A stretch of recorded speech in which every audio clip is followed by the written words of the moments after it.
Here we go. New delivery from GMT. Clash of Sovereigns, the War of Austrian Succession, 1740 to 1748. Apparently the war where every single leader had the same hair, including the women and the men.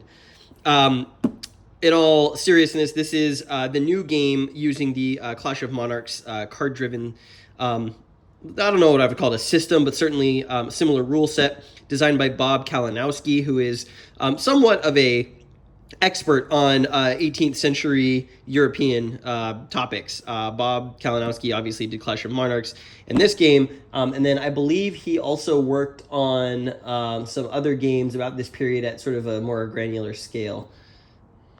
Had to go look that up because I was having an old man moment. And yes, indeed, he did also design for GMT Prussia's Glory and Prussia's Glory 2, which, if you're interested in those are a sort of a more grand tactical level game of battles of Prussia during this period.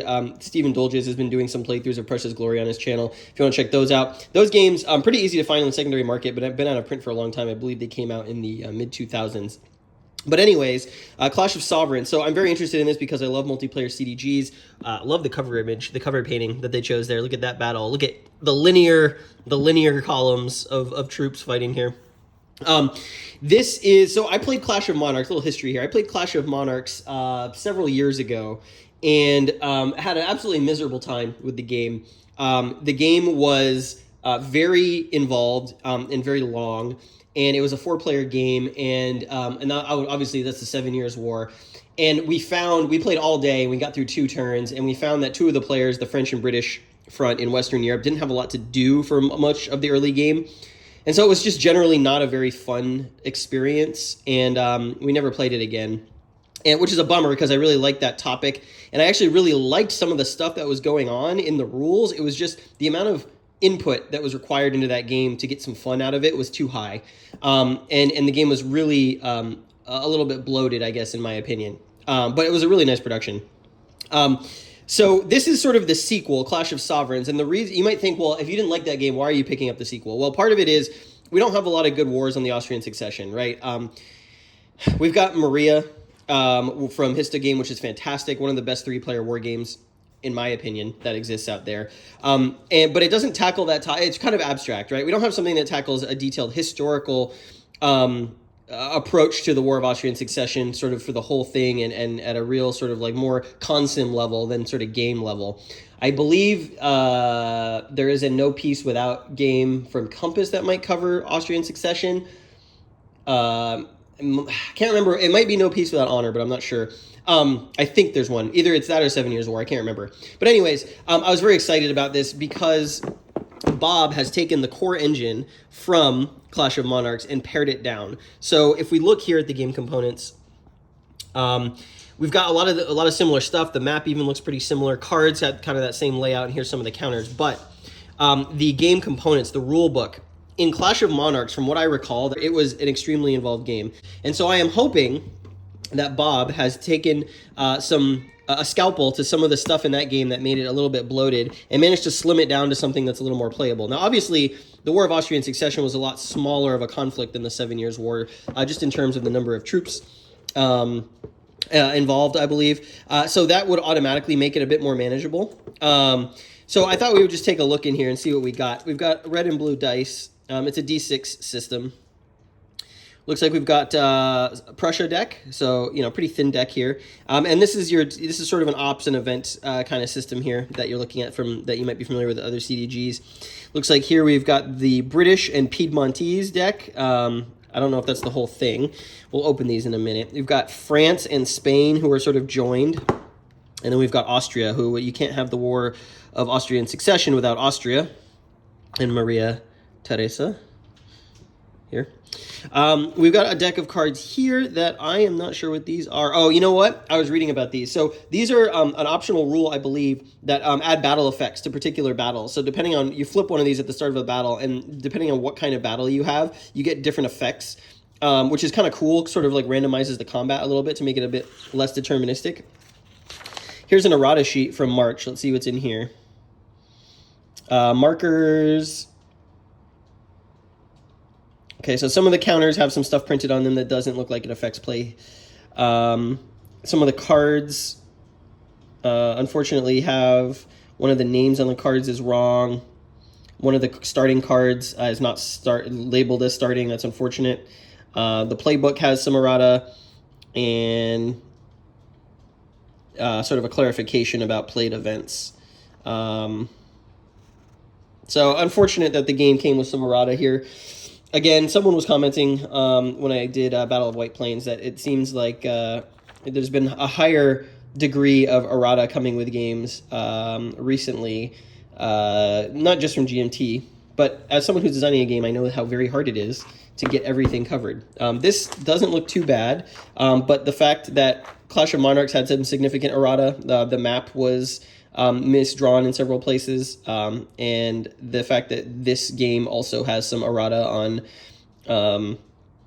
some of the counters and cards is a bit disappointing. Okay, so here's the rules of play. This is done on sort of the old style GMT glossy paper, which I haven't seen in a while. And like I said, the index on the back there, like I said, this comes in at 27 pages, and that's if you're using optional rules. So only 26 pages of actual rules. That, like I said, there was stuff about that game that I really liked. I just, playing it was a chore. So I'm going to take a look at this. I'm going to want to get this to the table with my group pretty soon. Here's the playbook. There are 6 scenarios. You've got the first 3 years of the war, the second 3 years of the war, and sort of the final 3 years of the war. There's a campaign scenario, which presumably is all of them. Then there's a short campaign scenario through 1746, and a short campaign scenario that's the second half of the war, plus some designer and card notes. Let's take a look. I really like the artwork and graphic design here. I love 18th century period artwork. So here's the map, and here's the scenario. So this is giving you the setup. You can see where all the Austrians and Prussians and British and all of them start. Special rules for this scenario. Gives you the playtime as well. So it looks like the 3-year scenarios are about 5 to 6 hours. Is this true for the early scenario? So you're talking about maybe a full day game to learn it. And then once people get familiar, maybe play it in a long half day. This one's 3 hours, it says, for more experienced players. Interesting. Might be fun to play the campaign over multiple sessions at a convention. Here's the setup there. 1746 to 48 scenario, 5 to 6 hours. Curious what they say the campaign scenario. Campaign scenario, 12 hours. Could you finish it in a day? I don't know. My experience with Clash of Monarchs was not that you could do that. So here's some of the short campaign scenarios, the starting cards, and then some of the designer's notes, which I'll be looking forward to reading. Bob knows his stuff. So that's the playbook. All right, then we've got the power mats. So this tells you all the things you need to know about your particular power, what your army rating is, your reinforcements, if you're getting subsidies from another nation, how many depots you have available to build, and then all of the things that you get reinforcement-wise, what your maximum army size is, and all of that. So this is the Austrian map. These are single-sided. You've got one for the French Bavarians as well. We've got the Spanish here, and we've got the British here, and the British and the Piedmont are on the same one, the Piedmontese. We have got what I think is pretty cool here in the player aid. So here's an expanded sequence of play track, which is one of the things about Clash of Monarchs that was very difficult was all of the phases in the game and how those phases interacted with each other. This is a much better way to visualize a lot of that. Clash of Monarchs didn't have this, and so it was very hard to play. Now there's still a lot of sequence, like phases here, but this is a better way to look at what's coming up in a turn, and it's color-coded to show you what you can do when. So obviously the light yellow, you're going to be able to move. Blue are event cards. Fortunes of War is orange. It's a chit-based thing from what I recall. Supply, when you have to check it, and winter quarters phase, as you can see here. So this is a really nice touch to the game. Glad that exists. Congratulations to whoever came up with that. Here is the CRT. So it's a percentage strength point system. Again, sort of strategic level. I have a cat wanting to jump into the War of Austrian Succession. Naval combat stuff, army battle rating. So this provides DRMs, I believe. There's the siege table. Sieging, very key in this era. And then here's the Fortunes of War table. So events that happen during Fortunes of War, the historical events, some of the things that can potentially happen, like Charles of Bavaria having a 1 in 6 chance of dying in 1744. Action points. So you're going to spend action points to do things. You got that. So there should be 4 of these. 1, 2. There's only 2 of them. Okay, that's interesting. Then we have got the 45 track. So this is a series of events that occur in order and tells you kind of what happens here, which is kind of interesting. And regaining the crown. So this is Charles VII becoming the Holy Roman Emperor. What I thought this was neat. So as things happen, so it says place the 45 marker in the step 0 space when a specific event is played. And then it tells you what the effect of that is. And then how you move that forward, right? So the French joining the war, going into Scotland. Yeah, so there's a lot of interesting, this is really cool. I really like this sort of like sequential event thing that you're constantly going to be referencing. Here is a general records track for VP, monarchical will. This represents how willing you are, your faction is to stay in the war. The diplomacy track, because obviously I think there will be minor powers, Saxony being one of them, Piedmont, Russia. Here's the leader arrival chart. So you can see what leaders you're going to get when. I believe that middle number is a DRM. It's like how effective the leader is from what I recall. It's been a while. Here is a solo system. Interesting. So this is how you could play the game potentially solo. Huh. Fascinating that this is not in the rulebook and it's on its own printed thing. Very interesting. GMT 1 logo there. I wonder if this came later in the development of the game. That's pretty neat. I'm actually be interested to solo this. Huh. Who helped him design this?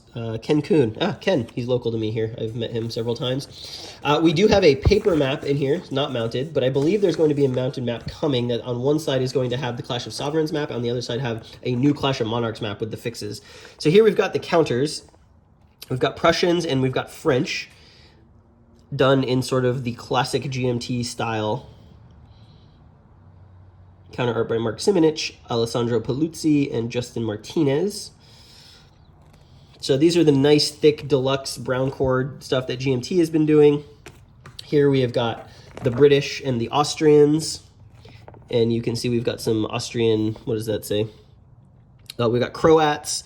We've also got some Austrian Hussars. Here we've got depots and leaders. Charles of Austria, obviously. Koenigsegg. Schulenburg, some of those names you might remember if you played Maria.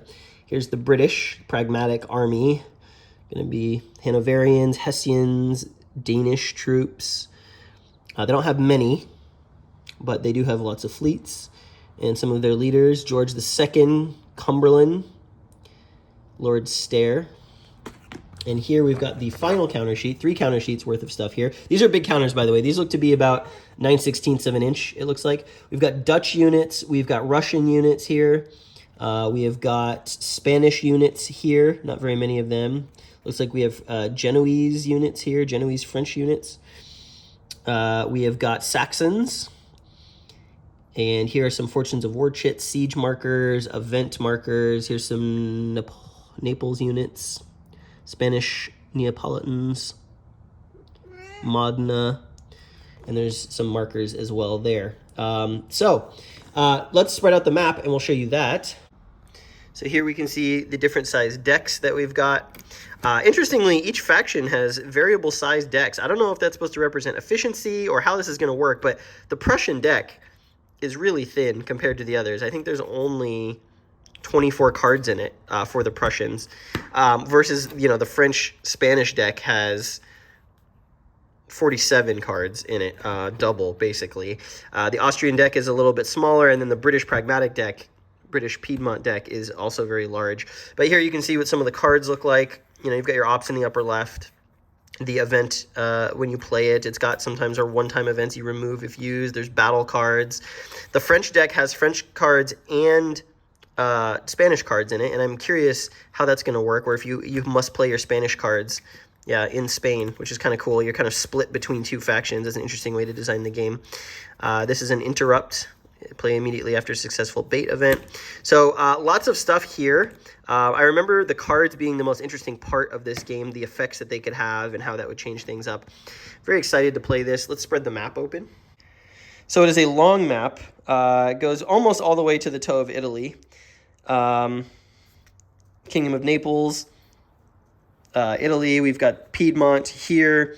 France comes all the way up through Bavaria, Austria, Prussia up here. This is going to be Saxony, Russia/Poland. We've got the Hanoverian, pragmatic British area, the Dutch, England.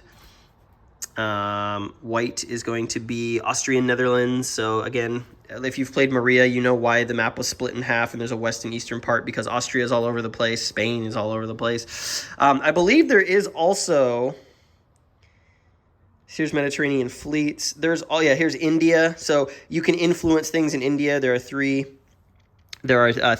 places in India: Madras, Pondicherry, Fort St. David.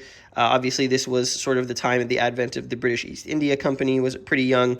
And there's things you can do to influence what happens here, which is cool. There's also an inset map I thought there was an inset map for North America as well, for Queen Anne's War, but I could be wrong.